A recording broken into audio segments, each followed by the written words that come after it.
Before we take a look at the answers to the quiz, let's remind ourselves of some basic derivatives. First, if we have a function here that is just in terms of x, and we're looking for the derivative with respect to x, the first term, the negative 2, is the constant. E to the x derivative is e to the x.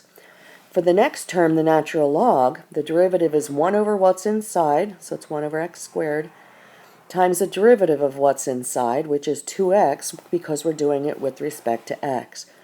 This x divides out with the x in the denominator, leaving 1 down there. Let's rewrite that, 2e to the x minus 2 over x, which could be written as minus 2x to the negative 1 if you had to do more derivatives of that. We'll look at that in a second.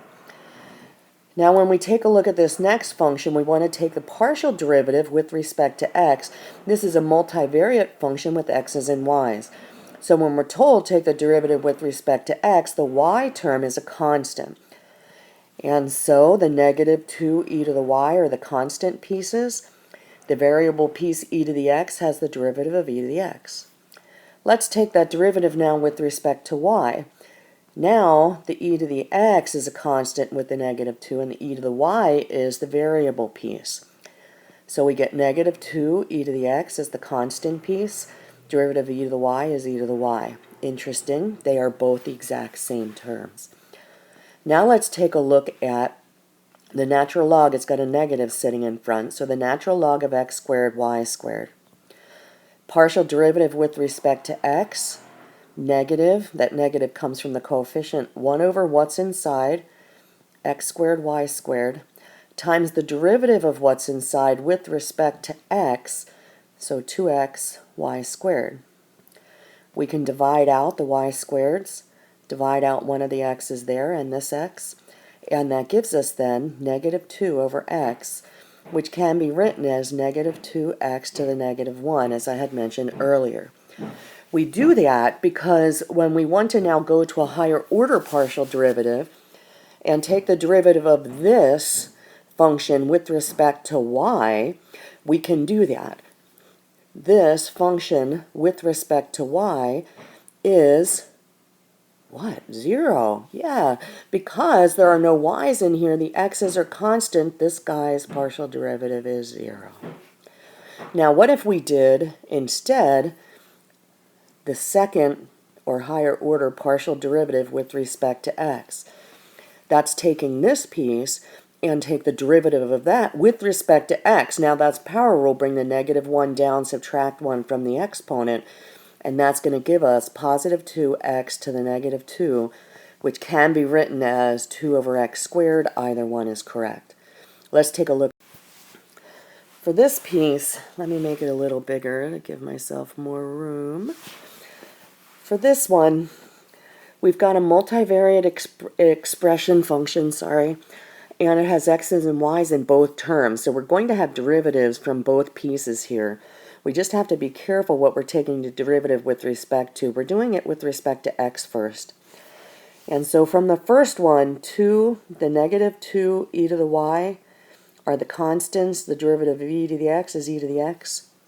Minus the natural log, remember, derivative of that is 1 over what's inside, times the derivative of what's inside with respect to x, 2xy squared. Let's go ahead and divide out what we can so we can simplify. And when we simplify that, we get negative 2 e to the y, e to the x, no, the order doesn't matter, minus 2 over x, which we're going to write like this, so because we're about to take another derivative of that for a higher order derivative here with respect to x than with respect to y. Writing it like this instead of negative 2 over x is helpful in that we just use the power rule. So let's go ahead and take the partial derivative now with respect to x a second time. This term has an x in it, so there'll be a derivative. This one has an x and y, so the y is constant.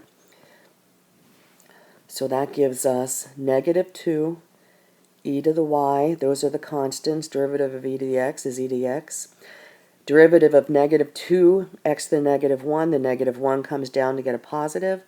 2x to the negative 2. It's okay to write this last term as 2 over x squared.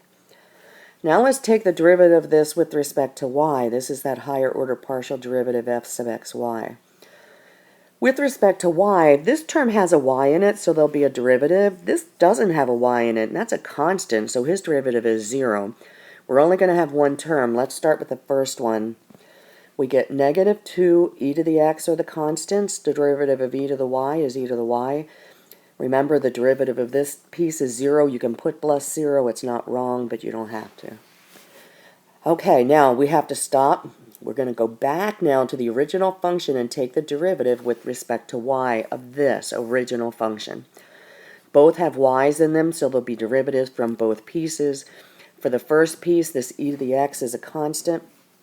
So we get negative 2 e to the x, derivative of e to the y is e to the y, minus the derivative of the logarithm, 1 over what's inside, times the derivative of what's inside with respect to y. So 2y and the x squared is a constant.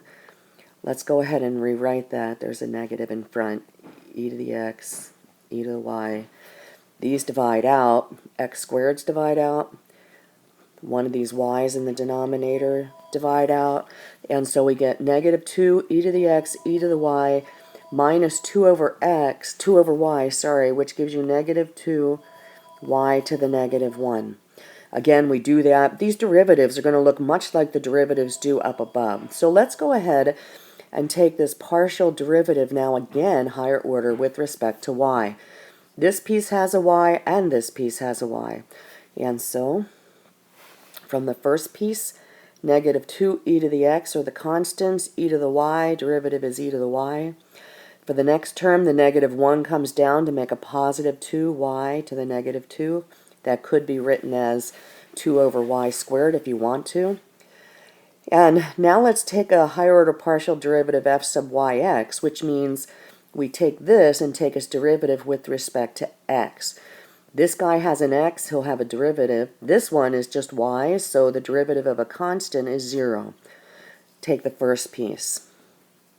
Negative 2 e to the y, derivative of e to the x is e to the x, and then plus 0 if you feel like putting a 0 in there, but you don't have to. So that's it. If you still have questions, please stop by and see me on Wednesday. Hope you're having an awesome day.